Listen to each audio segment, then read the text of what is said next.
Angela Coulter with Herban Meadows in Holly Springs, North Carolina. I did herb gardening on the side for a long time. I was actually in corporate America. I had grown grown it to a level where I was selling it, and then the property on the other side of my back fence went up for sale.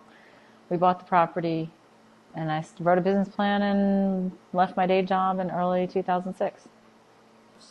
I was actually out to dinner with my old boss and an old colleague of mine, and we were just talking about the business.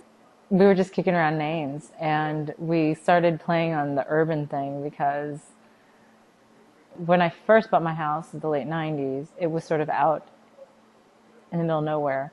And now it's all grown up around us, so we're sort of in the middle of town. And then we were just like, well, urban, that's great. And then we just play with it. And then the meadows just fit so well because it just sort of fit with the idea of what I wanted to do.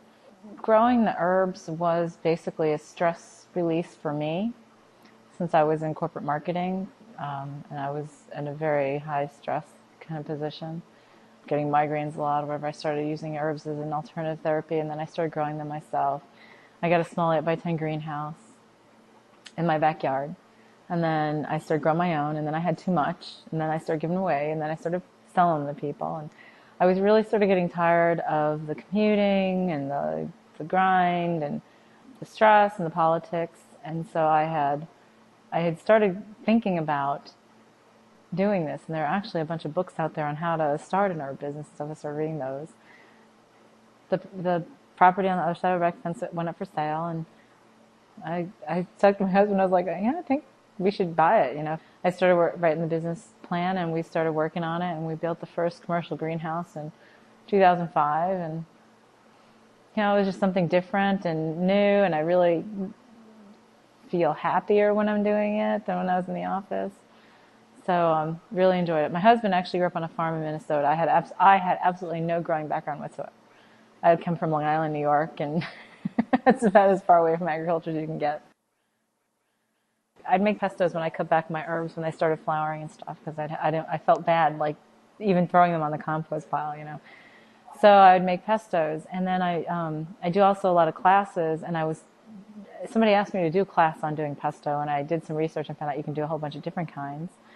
And then I started doing those, and then I would put the recipe out with the bunched herbs at the farmer's market with like a tub of the pesto that I had made, and people would be like, oh, how much is the tub?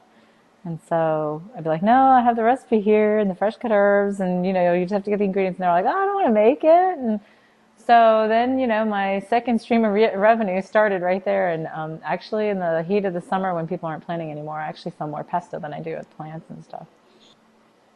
So it's challenging right now because of the business environment, and the economy is a little tougher, and the cost of things are higher than they were when I started a couple of years ago. But it's just long days, especially in the summertime. The summertime, because I have 3 commercial greenhouses, I have to get up at like 4:30, 4:45, and get down there to do any watering and tending to the plants before it gets too hot, during the day, because by 11:30, 12 o'clock, it's just incredibly stifling in there. And you don't want to work with the plants too much because then they get, harmed very easily in that kind of heat. So the summer times are tough because it can get very hot in those greenhouses. And just dealing with the standard commercial greenhouse kind of problems, and organic problems, pest control and fungus control and things like that, and sustainable ways that, without using like the standard chemicals, and doing them in the way that's healthiest for everyone.